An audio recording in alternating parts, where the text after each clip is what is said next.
Zebra Africa में पाया जाने वाला एक खूबसूरत जंगली जानवर है जिसे उसके शरीर पर बने सफेद और काली धारियों से आसानी से पहचाना जा सकता है।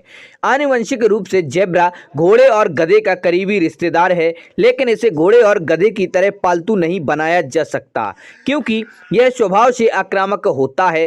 पूर्वी और दक्षिणी अफ्रीका में ज़्यादातर जेब्रा पाए जाते हैं। वे आमतौर पर वृक्ष रहित घास के मैदानों और पेड़ों से आच्छादित सवाना में रहते हैं। लोगों के मन में हमेशा यह सवाल उठता है कि क्या जेब्रा का शरीर काले रंग का है और उस पर सफेद धारियां हैं, या जेब्रा का रंग सफेद रंग का है और उस पर काली धारियां हैं। तो चलिए इस वीडियो में जानते हैं जेब्रा से जुड़े अनोखे और रोचक तथ्य।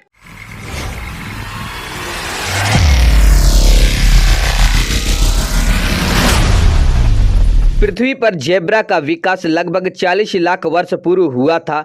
जेब्रा शब्द पुर्तगाली भाषा से लिया गया है जिसका अर्थ होता है जंगली गधा। वर्तमान समय में जेब्रा की 3 प्रजातियां जीवित हैं: मैदानी जेब्रा, शाही जेब्रा और पहाड़ी जेब्रा। मैदानी जेब्रा तीनों प्रजातियों में सबसे आम है। नैसर्गिक रूप से जेब्रा का शरीर वास्तव में काला होता है जिस पर सफेद धारियां बनी होती हैं।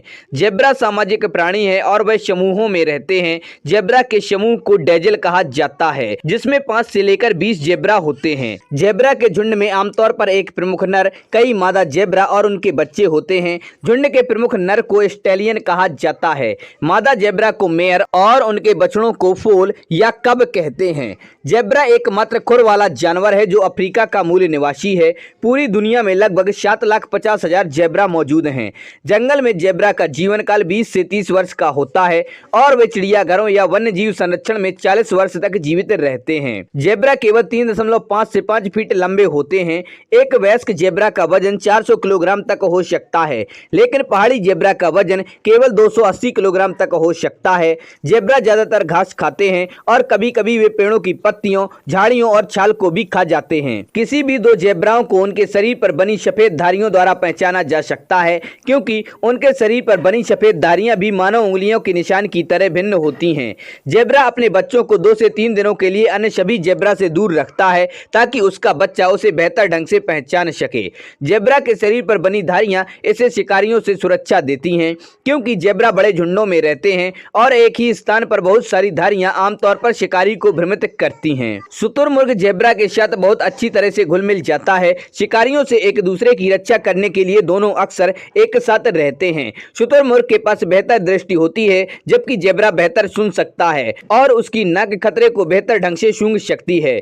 जेब्रा और गधे के मेल से पैदा होने वाली संतान को जॉन्की कहा जाता है। जेब्रा और घोड़े के मिलन से पैदा हुए बच्चे को जॉर्स कहा जाता है जो दिखने में घोड़े के समान ही होता है। जब जेब्रा पर हमला होता है तो वह टेढ़े मेढ़े तरीके से दौड़ता है। इस तरह वे भागकर शिकारियों को भी चकमा दे देते हैं। जेब्रा से जुड़ी कई प्रसिद्ध सांस्कृतिक और धार्मिक कहानियां मौजूद हैं। जेब्रा दौड़ने में बहुत तेज होते हैं। वे 35 मील प्रति घंटे की गति से दौड़ सकते हैं, लेकिन घोड़े उससे भी ज्यादा तेज दौड़ते हैं। जेब्रा खड़े होकर सोते हैं, उन्हें लेटकर सोने की आदत नहीं होती। जेब्रा की दृष्टि और सुनने की क्षमता बहुत अच्छी होती है। ये जानवर हर दिशा में अपने कान मोड़ने में सक्षम होते हैं। आपको जानकर हैरानी होगी कि जेब्रा के पैर में सिर्फ एक ही उंगली होती है। जेब्रा नारंगी रंग देख पाने में सक्षम नहीं होते हैं। जेब्रा कई तरह की आवाजें निकालने के अलावा इशारों में एक दूसरे से संवाद करते हैं। उनकी त्वचा उन्हें 70% गर्मी से बचाती है। जेब्रा को अफ्रीका के कई शहरों में पालतू बनाकर पाला जाता है। वे किसी भी परिस्थिति में अपने दुश्मन से बहुत बहादुरी से लड़ते हैं। शेर और बाघ जैसे जंगली जानवरों से खुद को बचाने के लिए जेब्रा ज्यादातर झुंड में रहना पसंद करते हैं। दुनिया का सबसे बड़ा जेब्रा लगभग 350 से लेकर 450 किलो का है।